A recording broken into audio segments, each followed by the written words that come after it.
Elsa, bonjour, bonjour à tous. Si Salcone est devenu un mot d'ordre féministe, une revendication virale dont on fait des t-shirts et des hashtags, c'est donc qu'une grosse louche de nuances s'impose. Brigitte Macron, dans un couloir de théâtre et dans un moment privé mais filmé, dit au comédien Harry Habitant: s'il y a des Salcones, on va les foutre dehors. L'acteur se dit effrayé car la veille, quelques militantes du collectif Nous Toutes ont interrompu son spectacle, protestant contre son retour sur scène après qu'il a bénéficié d'un non-lieu à la suite d'une accusation de viol.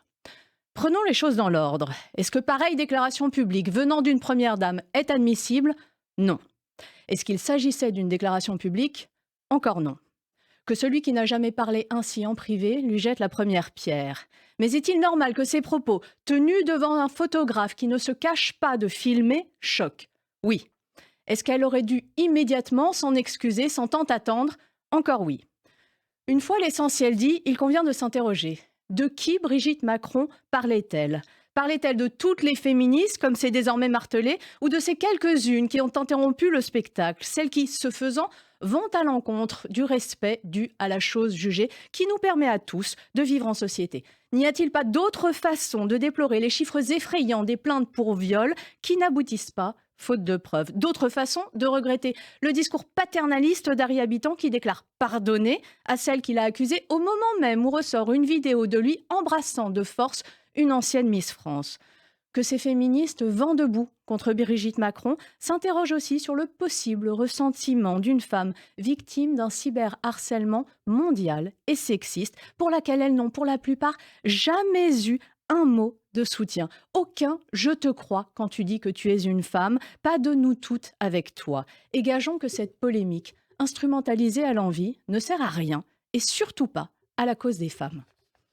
Voilà, vous pourrez lire ce billet dans la revue Franc-Tireur en kiosque cette semaine. Vous y lirez ce billet, mais aussi l'éditorial de Caroline Fourest. Ça s'appelle «De la rivière à la mort», où il est question des mots qui précèdent toujours les actes et de cette menace islamiste et antisémite qu'il faut prendre au sérieux sans attendre encore et encore que le sang coule. La mauvaise foi et le déni n'ont que trop duré. Et puis dans notre rubrique On progresse, des espèces protégées dont la population augmente, un partenariat entre Ford et Renault qui devrait faire du bien à la production française.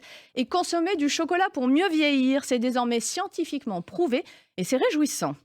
Bardella, la vase déborde. Il a beau travailler son look calqué sur celui de Jacques Chirac et faire des efforts de posture, il n'y a pas long à gratter pour voir les anciens Gudard et les ex-Soraliens qui entourent Jordan Bardella raconter le personnage qu'il est vraiment. En découle une ligne de fracture qui s'épaissit entre les soutiens marinistes et les siens. Le cornu et le tordu, c'est Olivier Faure, le tordu dont on parle. Et il gagne des galons de respectabilité à gauche depuis qu'il montre sa capacité à s'entendre avec le Premier ministre. Mais ses relations jamais franchement rompues avec LFI interrogent. Le dernier mot de Christophe Barbier, c'est abattage cette semaine, comme l'abattage obligatoire des cheptels de bovins qui voient l'un de leurs animaux atteint de dermatose, une maladie extrêmement contagieuse mais qui ne menace ni l'homme ni l'alimentation et pour laquelle existe un vaccin, mais qui condamne nos exportations de viande et de laitage. Un drame agricole que vous explique Christophe Barbier.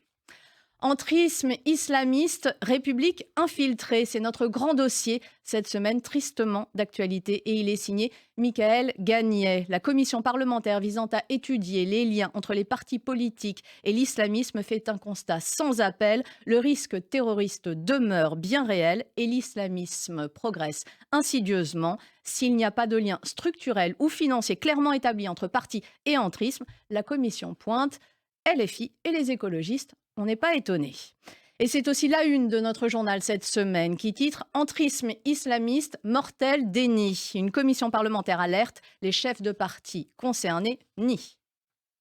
En dernière page, le portrait qui fâchera Nick Fuentes cette semaine. American Facho, il représente l'alt-right antisémite américaine. L'influenceur, adulé par une frange revancharde de la jeunesse, cartonne sur les réseaux avec un discours haineux et machiste et son souhait revendiqué d'une Amérique blanche et chrétienne.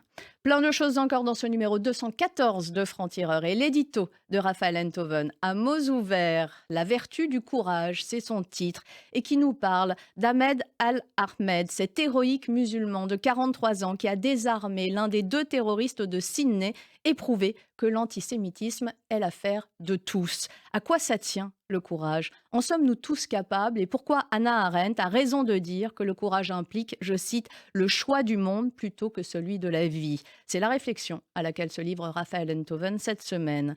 Voilà, la raison est un combat, c'est le nôtre à Franc-Tireur, combattre toutes les formes d'extrémisme, mais aussi, lisez-nous, rejoignez ce combat et la lutte pour que la nuance survive dans un monde qui n'a de cesse de se radicaliser. Belle journée à tous.